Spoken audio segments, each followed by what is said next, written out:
ಬ್ರಹ್ಮ ಮುಹೂರ್ತದಲ್ಲಿ ಇಂತಹ ಕನಸುಗಳು ಬಿದ್ದರೆ ಸಖತ್ ಲಕ್. ಬ್ರಹ್ಮ ಮುಹೂರ್ತದ ಸಮಯವನ್ನು ಅತ್ಯಂತ ಮಂಗಳಕರ ಹಾಗೂ ಶುಭ ಸಮಯವೆಂದು ಪರಿಗಣಿಸಲಾಗುತ್ತದೆ.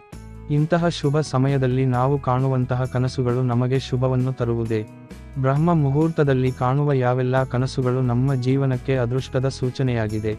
ಸ್ವಪ್ನ ಶಾಸ್ತ್ರದ ಪ್ರಕಾರ ನಿದ್ದೆ ಮಾಡುವ ಸಮಯದಲ್ಲಿ ನಾವು ಕಾಣುವ ಪ್ರತಿಯೊಂದು ಕನಸು ಒಂದಲ್ಲ ಒಂದು ಸೂಚನೆಯನ್ನು ನಮಗೆ ನೀಡುತ್ತದೆ.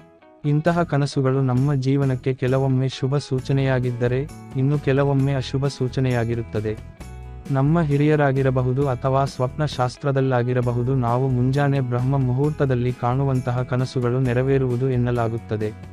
ಇನ್ನು ಕೆಲವೊಂದು ಕನಸುಗಳು ಬ್ರಹ್ಮ ಮುಹೂರ್ತದಲ್ಲಿ ಬಿದ್ದರೆ ನಮ್ಮ ಜೀವನದಲ್ಲಿ ಅದೃಷ್ಟ ಪ್ರಾರಂಭವಾಗುತ್ತದೆ.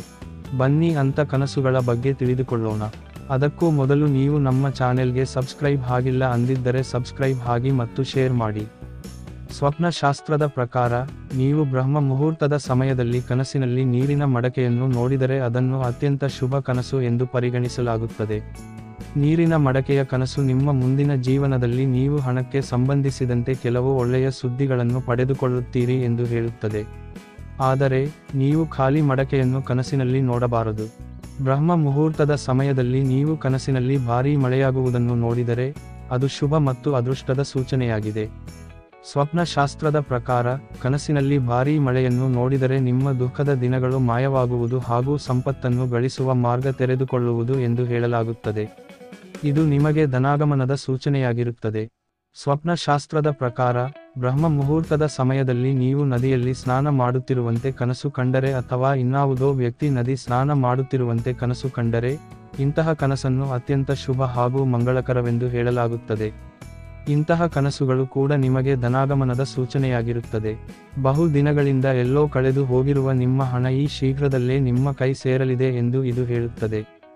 ಬ್ರಹ್ಮ ಮುಹೂರ್ತದ ಸಮಯದಲ್ಲಿ ಮಗುವು ಕನಸಿನಲ್ಲಿ ನಗುತ್ತಿರುವುದು ಅಥವಾ ಸಂತೋಷವಾಗಿರುವುದು ಕಂಡುಬಂದರೆ ಅಂತಹ ಕನಸು ಕೂಡ ಶುಭ ಸಂಕೇತವಾಗಿದೆ.